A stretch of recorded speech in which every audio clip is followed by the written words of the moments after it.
Kereyn Smith, welcome to 7:30. Good evening. Is Daniel Andrews' claim that the costs of the Games could have risen to $6 or $7 billion or even more, is that claim credible? Well, it's certainly not figures that we had any awareness of. The last time there was any conversation at the board table around figures around Victoria, it was getting up towards the $3 billion conversation. More generally, the original budget was around $2.5 billion, if I recall correctly. So certainly that $6 to $7 billion was not something that we had ever heard, and certainly we're not projecting those types of figures at all. Can I just get a sense of the timing? So the last budget figure you were aware of was getting towards $3 billion. When was that?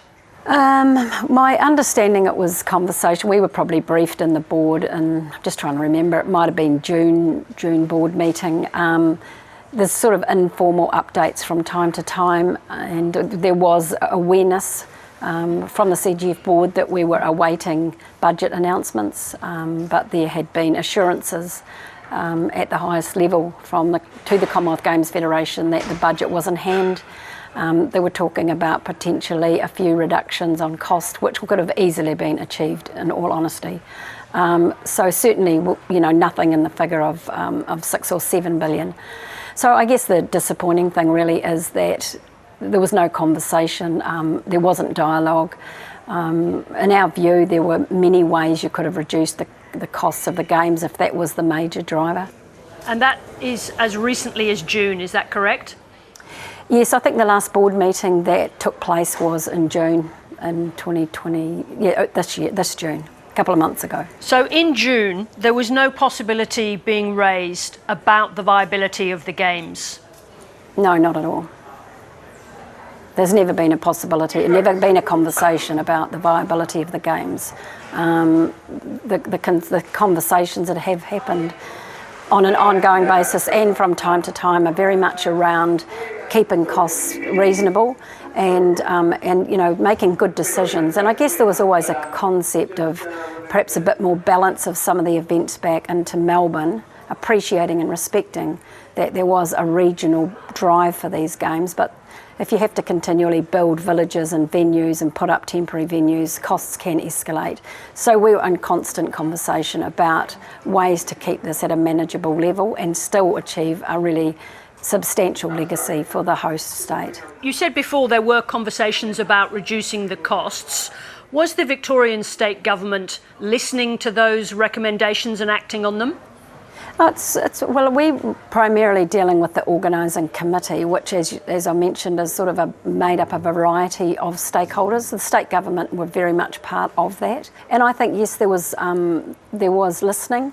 Although it's fair to say there was a real determination that these Games were state Games and they were not a Melbourne Games, and they were for economic development, for jobs, for growth and for infrastructure in the region of Victoria. So that with that model came additional cost, and that was something that was always on our mind. I understand there were very specific recommendations about reducing the numbers of sport, reducing the numbers of venues. Did the committee in Victoria take those recommendations seriously?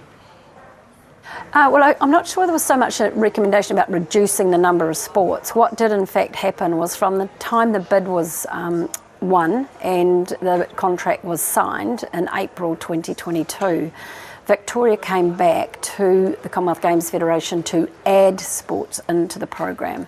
And so there was more sports added and there were other hubs added into the proposals.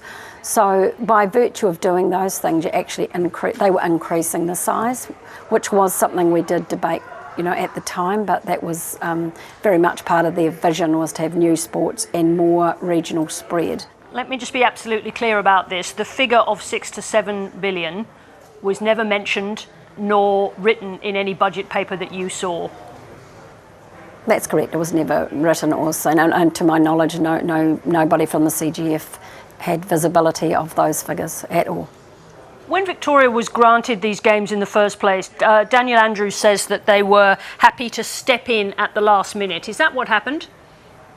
No, that's a really interesting observation, and certainly I'm not familiar with that pathway. My understanding was that the Commonwealth Games Australia went out for expressions of interest, and Victoria came forward with this model, and it went through a process to be presented and ultimately successful to the Commonwealth Games Federation. But that process within there is probably more handled through CGA Australia than ourselves, but my understanding is that's the pathway it came through. How much will the Victorian Government have to pay for breaking its contract with the Commonwealth Games Federation? Certainly there are significant obligations that will be called upon from Victoria 2026. I mean, this is a significant undertaking, and when you sign up to a Games, be it Olympic or Commonwealth, there are guarantees, there are commitments, and there are contractual obligations, and the contract is signed by a number of parties, and so that's why I guess why the dismay and the shock that these other parties seemingly were not even involved or consulted about the decision. Is Daniel Andrews telling the truth about what's taken place? I'm not sure that I saw all of it. I saw some of the clips that was in the news media and the start of his media conference. I thought it was, in my view, personally, I thought it was very disrespectful for the magnitude of that decision and the significance it has for Australian sport, for Australian events, not only sport events, and also for the state of Victoria and Melbourne and their proud, and well-earned history in this space. So I felt it was somewhat disrespectful, and I also felt very disrespected, that it was disrespectful of the Commonwealth Games movement to talk about those numbers and a 12-day event, because the Commonwealth Games, when a city or a country bid for it, it's usually about a long-term transformational program, and that bid was, in my understanding, about a transformational program for regional Victoria. It was about jobs, it was about economic development. I was incredibly impressed when I was in Victoria with some of the First Nations planning, and the reconciliation work, and how those communities were going to be involved in a global event, and the excitement and inspiration. That's what I thought that Victoria had signed up for. So to that extent, it just seemed to me to be, pulled into something much less so, which I'm not sure did justice to the magnitude of that announcement. Daniel Andrews said it was an easy decision to make. How did you respond to that? Well, I'm not sure that, therefore, he has a deep enough understanding of the significance and the impact that has. And I'm not sure, to what level that counsel was available to him or taken. But in my view, it's a very, very serious decision. And when I was in Victoria, talked, about the gift that the Commonwealth Games is. It's a legacy, it's 100 years practically of sport and heritage and growth and transformation.